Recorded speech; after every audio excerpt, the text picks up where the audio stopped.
Friends आज एक क्षुद्र भिडियो एभली एक तंत्रोक्त काठी को शेयर करुच्ची जहाँ माध्यम कि आपण जेकोसी व्यक्ति को जहाँ मध्य प्रभाव में आने चेष्टा करेंगे ताहा सुसंगठित हो पारिबो। अर्थात जदि कौन नारी पुरुष को आपण एकांत काम्य करुचंती वशीभूत करने चाहूँगी तेबे ता संभव हो पारिबो। अथवा जदि कौन नारी बा पुरुष आपणकर से भली क्षयक्षति साधन करुचंती तांको आपण जीवन रास्तार हटाइबा चाहूँगी एक अजात शत्रु भाव से माने आपणकर जीवन पिछा लागिचंती तेबे मध्य यार प्रयोग रे शत्रुर विनाश घटिबो। सेही व्यक्ति नारी बा पुरुष आपणकर जीवन रास्तारू संपूर्ण भाव दूरीभूत होवा सह क्षमा प्रार्थना मध्य करिबो। एही चमत्कारी तंत्रोक्त काठी माध्यम रे एहा ही संभव हबो। कौन विशेष तंत्र मंत्र प्रयुक्तिर आवश्यकता नहीं। वीडियो को शेष पर्यंत केवल देखिनले एही उपकार तथ्य आपणकर दृष्टिगोचर हबो एवं एहारी माध्यम रे आपण अनेक किछि असाध्य को साधन करि परिबे। तेबे अमूल्य तंत्रोक्त तथ्य को आपण मानक आगे परिवेशन करिया पूर्व क्षुद्र निवेदन जदि आपण आज प्रथम बार करके चैनल रे पाद दैचंती एवं एई बडी कंटेंट रे आपनको रुचि रहउची तेबे चैनल कड़े थिबा लाल कलर रो सब्सक्राइब बटन नु क्लिक करी बेल आइकन नु क्लिक करी एवं ऑल नोटिफिकेशन पर क्लिक करी चैनल टी को सब्सक्राइब करि नंतु जेबल कि हम जेतर मध्ये आपण मानक सेबारे एई बडी तंत्र मंत्र वीडियो अपलोड करिवु तार सर्वप्रथम नोटिफिकेशन आपण पाखरे पहुंचीबो एवं से सब को आपण माने सर्वादूर देखिकी किछि ज्ञान आहरण करें। फ्रेंड्स एवं नजर पकड़ा शक्तिशाली तंत्रोक्त काठी जहाँ माध्यम कि आप जो व्यक्ति को जो प्रभाव में आने चाहिए ताहा संभव हो पारिबो। एही तंत्रोक्त काठी एक एभली अद्भुत वृक्षर शाखा अटे जहाँकि आपण माने जानिथिबे। एही वृक्ष होछि आपनकर डालिंब वृक्ष जार फल को कि अमृत तुल्य मना जाए। जदि कौन व्यक्तिर देहरे रक्तर कमी आसे तेबे एही फल सहायता ही तार समस्त रक्तर अभाव को पूरण होता है एवं यह अन्यथरे वेदना बेली मध्य कहा जाए जहाँकि जंत्रणा निवारक। जदि कौन उद्देश्य रे आपण माने फल को व्यवहार कले शरीर कौन जंत्रणा मध्य रहे नहीं। आयुर्वेदिक शास्त्र रे यार जे भली आयुर्वेदिक क्षमता अच्छी से भाव तंत्रोक्त शास्त्र मध्य यार वशीकरण उच्चाटन शत्रु मारण विभिन्न प्रकार तंत्रोक्त कार्यकलाप करा जाए जहाँकि आपण मानक अल्पे बहुत जना थिबो। तेबे एही डालिंब गछर ए जो तंत्रोक्त काठी माध्यम रे आपण किभली काहाको वशीभूत करि परिबे शत्रुर विनाश करि परिबे ताको एही क्षुद्र वीडियो माध्यम रे आपण मानक आगे परिवेशन करछि। ध्यान सहकारे सुनुथांतु। जदि आपण माने एही डालिंब गछर काठी को हाथ में धरिकी निधि धन प्राप्तिर मंत्र को मानसिक भाव में उच्चारण करी जमी उपर आपण गुरुपुष्या जोगरे भ्रमण करती तेबे माटी तले केउ स्थान रे गड्डा धन पोता अछि ताहा आपन को ज्ञात होइता है। जो स्थान रे एही गड्डा धन थिबो सेही स्थान रे आपण पहुंचिया मात्रे एही डालिंब गछर काठी जाको हाथे धरिके आपण माने जमी ऊपर बुलुथिबे सेही समय एक झटका लागिबो एही डालिंब गछर काठी को एवं काठीटी दुई गड़ होई जिवो। अर्थात आपण जानि परिबे ठीक सेही स्थान रे ही माटी तले गड्डा धन अछि ताको खनन कले बहुत किछि गुप्त द्रव्यर सुना रूपा धातुर संधान मिलिबो। तेबे ए ऊपर एक सविशेष विवरण युक्त वीडियो मु भविष्य क्रमे चैनल रे अपलोड करिवि। आपण चैनल को सब्सक्राइब करी बेल बटन दबाई कि रखितांतु जद्वारा कि मु जेतर मध्ये एई वीडियो टी को छाड़ीबी तार नोटिफिकेशन आपण पाखरे सीधा सड़क पहुंचबो एवं आपण माने ताको देखिकरी अनेक किछि ज्ञान अर्जन करि परिबे। तेबे आजिर एई क्षुद्र वीडियो रे मु केवल दुई गोटी प्रयोग विधि कहूची। गोटे होची किभली आपण माने सहजरे काहाको निजर वश्यता स्वीकार करि परिबे से नारी हो वा पुरुष जेकोसी क्षेत्र रे आपण प्रेम प्रणय विवाह क्षेत्र हो चाकरी वृत्तिगत क्षेत्र हो व्यवसाय वाणिज्य क्षेत्र हो जेकोसी प्रकार क्षेत्र रे आपण कोनसी व्यक्ति नारी पुरुष किभली सहजरे निजर वश्यता स्वीकार करेकरी निजर अभिष्ट को पूर्ण करि परिबे। ध्यान सहकार सुनंतु। जेतबे कोनसी व्यक्ति नारी वा पुरुष रास्ता रे जाउथिबो तार बाम पादटी को लक्ष्य रखिथिबे बाम पाद तार रास्तार को अंश पड़ुची आपनकर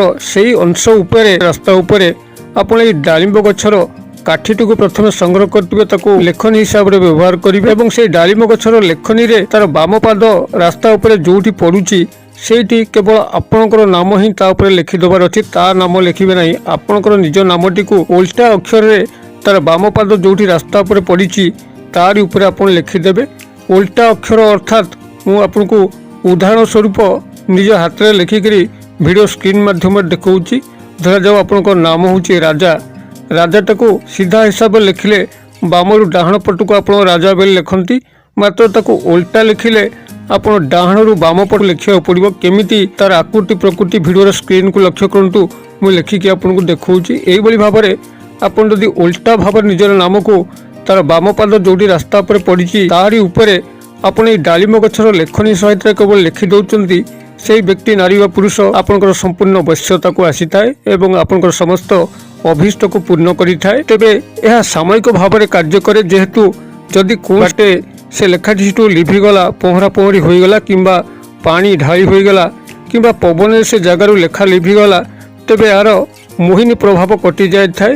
ଯଦି ଏହାର ସମ୍ପୂର୍ଣ୍ଣ ଆଜୀବନ ବଶ୍ୟତାର ବଶୀକରଣ ପ୍ରଭାବ ଚାହାନ୍ତି, ତେବେ ଏଇ ଯେଉଁ ଉପାୟ କହୁଛି ଧ୍ୟାନ ସହକାରେ ଶୁଣନ୍ତୁ। ଆପଣ କ'ଣ କରିବେ ନା, ଯେକୌଣସି ଶନିବାର ଦିନ ଡାଳିମ୍ବ ଗଛରୁ ଚେରକୁ ପ୍ରଥମେ ସଂଗ୍ରହ କରିବେ ଏବଂ ସେହି ଡାଳିମ୍ବ ଗଛର କାଠିକୁ ଲେଖନୀ ହିସାବରେ ବ୍ୟବହାର କରିବେ। ଏଇ ଯେଉଁ କାଳି ଆପଣ ଆଣିବେ, ଏ କାଳିଟିକୁ ଆପଣମାନେ ଏଇଠି ନୋଟ୍ କରନ୍ତୁ। এই কালিরে ହିଁ গোটে যন্ত্রକୁ ଆପଣଙ୍କର ପ୍ରଥମେ ଅଙ୍କନ କରିବାର ଅଛି ଭୋଜପତ୍ରରେ। ଭୋଜପତ୍ର ଆପଣଙ୍କର ପୂଜା ସାମଗ୍ରୀ ଦୋକାନରେ ମିଳିବ। ଏକ ବିଶେଷ ପ୍ରକାର କାଠର ଛାଲି। এই ଭୋଜପତ୍ର ଆପଣମାନେ 2 ରୁ 3 ଟଙ୍କା ବିନିମୟରେ ଯେକୌଣସି ପୂଜା ସାମଗ୍ରୀ କିମ୍ବା ପଂସାରୀ ଭାଇ ପୁଟଲି ବଣିଆ ଦୋକାନରୁ ପାଇପାରିବେ। ଭୋଜପତ୍ରକୁ ସଂଗ୍ରହ କରିସାରିଲା ପରେ ତାଙ୍କରି ପାଖରୁ ଆଉ 3ଟି ସାମଗ୍ରୀ ଆଣିବେ। ଗୋଟେ ହେଉଛି ଆପଣଙ୍କର କୁଙ୍କୁମ, ଆଉ ଗୋଟେ ହେଉଛି ଗୋରଚନ ଏବଂ ଆଉ ଗୋଟେ ହେଉଛି ଅଷ୍ଟଗନ୍ଧ କାଳି। এই 3ଟି ଏକ ଜିନିଷ ବି ସେଇ ପୂଜା ସାମଗ୍ରୀ ପୁଟୁଳି ବଣିଆ ପଂସାରୀ ଭାଇ ଦୋକାନରେ ମିଳେ। ଏତିକୁ ଆମେ ସଂଗ୍ରହ କରିକିରି ତାକୁ କାଳି ପ୍ରସ୍ତୁତ କରିବେ ଏବଂ ସେ କାଳି ଏବଂ ଡାଳିମ୍ବ ଗଛର କାଠିର ଲେଖନୀ ସହାୟତାରେ এই ଭୋଜପତ୍ର ଉପରେ ଆପଣଙ୍କୁ ଏଇ ଯେଉଁ ଯନ୍ତ୍ର ଭିଡ଼ିଓ ସ୍କ୍ରିନରେ ଦେଖାଉଛି, সেই ଯନ୍ତ୍ରଟିକୁ ଭୋଜପତ୍ରର ଗୋଟେ ପଟରେ ଲେଖିଦେବେ ଏବଂ ଅନ୍ୟ ପଟରେ ସମ୍ପୃକ୍ତ ବ୍ୟକ୍ତି ନାରୀ ବା ପୁରୁଷଙ୍କର ନାମଟିକୁ ଲେଖିଦେବେ। ଅର୍ଥାତ୍ ଭୋଜପତ୍ର ଯେଉଁ 2 ପଟ ରହିଲା, ଗୋଟେ ପତ୍ରରେ ଯନ୍ତ୍ରାଙ୍କନ କରିବେ ଏବଂ ତାର ପଛପଟେ ନାରୀ ବା ପୁରୁଷଙ୍କର ନାମକୁ ଲେଖିଦେବେ।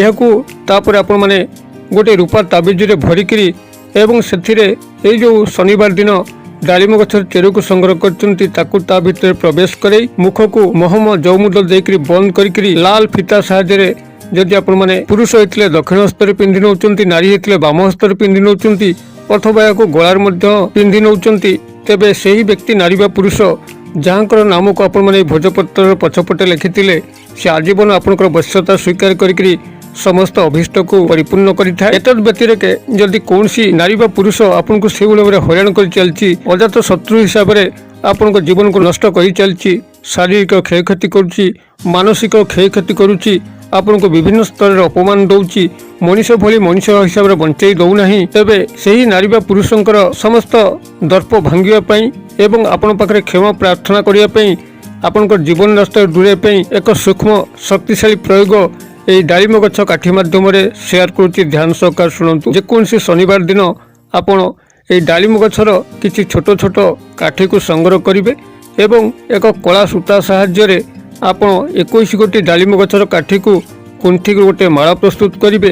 ତତ୍ସହ କିଛି ଡାଳିମ୍ବ ଗଛର ଶୁଖିଲା କାଠି ମଧ୍ୟ ସଂଗ୍ରହ କରିଥିବେ। ଗୋଟିଏ ଧୂପ ସଳା ଉପରେ এই ଶୁଖିଲା ଡାଳିମ୍ବ ଗଛର କାଠି ରଖିକିରି ଏବଂ ତା ଦେହରେ ଶ୍ରୀକର୍ପୂର ବା ପୂଜା କର୍ପୂର ଏବଂ ଲବଙ୍ଗ ସହାୟତାରେ ଏବଂ ଗାଈ ଘିଅ ସହାୟତାରେ ତାକୁ ଜାଳିକିରି ଏକ ଅଗ୍ନି ସୃଷ୍ଟି କରିବେ। ଏକ ଫଟୋ ମଧ୍ୟ ସଂଗ୍ରହ କରିଥିବେ ସେହି ଶତ୍ରୁ ନାରୀ ବା ପୁରୁଷଙ୍କର, ତାଙ୍କର ଫଟୋକପି କାଗଜ ପ୍ରିଣ୍ଟ ହିସାବରେ ଆପଣ କାଢ଼ିଥିବେ ଏବଂ ସେହି ଫଟୋର ପଛପଟେ ଶତ୍ରୁର ନାମ, ତାଙ୍କର ମାତାଙ୍କ ନାମ ଲେଖିକିରି ଆପଣ ଏହି ଅଗ୍ନିରେ ତାକୁ ଆହୁତି ପ୍ରଦାନ କରିବେ। ସାମ୍ନାରେ ମାତା କାଳୀଙ୍କର ଫଟୋ ମୂର୍ତ୍ତି ଥିବ ଏବଂ ଏଇ ଯେଉଁ 21 ଗୋଟି ଡାଳିମ୍ବ ଗଛର କାଠିକୁ କଳା ସୂତା ସାହାଯ୍ୟରେ ମାଳ ସୃଷ୍ଟି କରିଛନ୍ତି ତାକୁ ମାତା କାଳୀଙ୍କ ପାଖରେ ରଖିବେ। ନିଜେ ଆପଣ ପଶ୍ଚିମ ଦିଗ ମୁଖା ହୋଇକି ବସିଥିବେ, କଳା ଆସନ ପକେଇକି ବସିଥିବେ। ଶୁଦ୍ଧ ପୂତ ଭାବରେ ଆପଣଙ୍କ କ୍ଷୁଦ୍ର ମନ୍ତ୍ର କହୁଛି, সেই କ୍ଷୁଦ୍ର ମନ୍ତ୍ରକୁ ସେଇଠି 108 ବାର ଯେକୌଣସି ଗଣନ ସାମଗ୍ରୀ ସହାୟତାରେ ହଉ କିମ୍ବା ଆପଣଙ୍କ ନାମ ଗୋତ୍ରରେ ଯଦି ସିଦ୍ଧ ରୁଦ୍ରାକ୍ଷ ମାଳ ଥିବ ତାହାରି ସହାୟତାରେ ହଉ 108 ବାର ଆପଣ ଉଚ୍ଚାରିତ କରିବେ। ମନ୍ତ୍ରଟି ଆପଣଙ୍କର এইଭଳି ରହିବ, ଓଂ ଅମୁକ ବୈରୀନାଶକ ଦୋତ ଦୁରୁକଂ ଫଟ୍ ସ୍ୱାହା। ମୁଁ ଆଉଥରେ କହିଦେଉଛି, ଓଂ ଅମୁକ ବୈରୀନାଶକ ଦୋତ ଦୁରୁକଂ ଫଟ୍ ସ୍ୱାହା। ଆପଣ ଅମୁକ ସ୍ଥାନରେ ସମ୍ପୃକ୍ତ ନାରୀ ବା ପୁରୁଷ ଯିଏକି ଶତ୍ରୁତା ଆଚରଣ କରୁଛନ୍ତି ତାଙ୍କର ନାମଟିକୁ ସେଇଠି ନେବେ। ଆପଣମାନେ ମନ୍ତ୍ରଟିକୁ এইଭଳି ଭାବରେ ସେଇଠି 108 ବାର ଉଚ୍ଚାରଣ କଲା ପରେ ସେହି ସମସ୍ତ ସାମଗ୍ରୀ ଯାହା ଆପଣଙ୍କର ଏହି କାର୍ଯ୍ୟରେ ଅବଶେଷାଂଶ ହୋଇକି ରହିଛି, ଆପଣଙ୍କର ଜଳା ପାଉଁଶ, ଡାଳିମ୍ବ ଗଛର କାଠି ଯାହାକି ଏହି ପୂଜା କାର୍ଯ୍ୟରେ ବ୍ୟବହାର କରିଥିଲେ ତାକୁ ନେଇକି ନଦୀ ଜଳରେ ପ୍ରବାହିତ କରିଦେବେ ଏବଂ ଏହି କ୍ରିୟାଟିକୁ ଲାଗ ଲାଗ 3 ଗୋଟି ଶନିବାର ପର୍ଯ୍ୟନ୍ତ ପ୍ରୟୋଗ କରିକି ଦେଖିବେ। ଏଭଳି କିଛି ଘଟଣା ଘଟିବା ପାଇଁ ଲାଗିବ, ସେହି ଶତ୍ରୁ ନାରୀ ବା ପୁରୁଷ ଆପଣଙ୍କ ପାଖକୁ ଆସିକି କ୍ଷମା ପ୍ରାର୍ଥନା କରିବ, ଭୁଲ ମାଗିବ ଏବଂ ଆପଣଙ୍କୁ ହଇରାଣ କରିବ ନାହିଁ ବୋଲି ଶପଥ ମଧ୍ୟ କରିବ। ବହୁତ କ୍ଷେତ୍ରରେ ଦେଖାଯାଇଛି ଯେକୌଣସି ଯେତେ ବଡ଼ ଶକ୍ତିଶାଳୀ ଶତ୍ରୁ ହେଇଥାଉ, ସେ ସେହି ବ୍ୟକ୍ତିର ଜୀବନ ରାସ୍ତାରୁ ସବୁଦିନ ପାଇଁ ହଟି ଯାଇଛି। କେତେକାଂଶ କ୍ଷେତ୍ରରେ ସେହି ଶକ୍ତିଶାଳୀ ଶତ୍ରୁଟି ଏକ ପରମ ମିତ୍ର ଭାବରେ ମଧ୍ୟ ପରିଣତ ହୋଇଛି। ଆପଣମାନେ କ୍ରିୟାଗୁଡ଼ିକୁ କରନ୍ତୁ। ଯଦି ବଶୀକରଣର ଆବଶ୍ୟକ, ଏହି 2 ଗୋଟି ବଶୀକରଣ ମଧ୍ୟରୁ ଯେକୌଣସି ଗୋଟିଏ ବଶୀକରଣ, ଯଦି ଆଜୀବନ ବଶୀକରଣ ଚାହାନ୍ତି ତ ଦ୍ୱିତୀୟ ବଶୀକରଣଟିକୁ କରନ୍ତୁ, ନାଇଁ ତ ସାମୟିକ ବଶୀକରଣ ଚାହୁଁଥିଲେ ପ୍ରଥମ ବଶୀକରଣ ଉପାୟଟିକୁ କରନ୍ତୁ, ଶତ୍ରୁ ବିନାଶ ଚାହୁଁଥିଲେ ଶେଷୋକ୍ତ ଉପାୟଟିକୁ କରନ୍ତୁ ଏବଂ ନିଧିଧନ, ଗୁପ୍ତଧନ, ଗଡ଼ାଧନ ଭଳି ପ୍ରାପ୍ତ ହେବେ। ନିଶ୍ଚିତ ଭାବରେ ମୁଁ ଖୁବ୍ ଶୀଘ୍ର ତାର ଏକ ଭିଡ଼ିଓ ପ୍ରସ୍ତୁତ କରି ଆପଣମାନଙ୍କ ସାମ୍ନାକୁ ନେଇ ଆସିବି, ଯାହାଦ୍ୱାରା କି ଆପଣମାନେ ଗୁପ୍ତଧନକୁ କିଭଳି ପ୍ରାପ୍ତ କରିପାରିବେ ତା ଉପରେ ସମ୍ୟକ ଜ୍ଞାନ ଅର୍ଜନ କରିପାରିବେ। ଯଦି ଭିଡ଼ିଓଟି ଭଲ ଲାଗୁଥାଏ ନିଶ୍ଚିତ ଭାବରେ ଲାଇକ୍ କରିବେ, ସାଙ୍ଗସାଥି ମହଲରେ ଯଥେଷ୍ଟ ମାତ୍ରାରେ ସେୟାର କରିବେ। ଭିଡ଼ିଓର କ୍ଷୁଦ୍ର ପରିସର ମଧ୍ୟରୁ ମୋତେ ଏଇଟା ବିଦାୟ ଦିଅନ୍ତୁ। ପୁଣି ଆପଣମାନଙ୍କ ସହ ଦେଖା ହେବ ଏଇଭଳି ଏକ ଶିକ୍ଷଣୀୟ ଭିଡ଼ିଓରେ। ସେ ପର୍ଯ୍ୟନ୍ତ ଦର୍ଶକ ବନ୍ଧୁ ଆପଣମାନେ ସମସ୍ତେ ମଙ୍ଗଳମୟ କୃପାରୁ ଭଲରେ ଥାନ୍ତୁ। ରହୁଛି।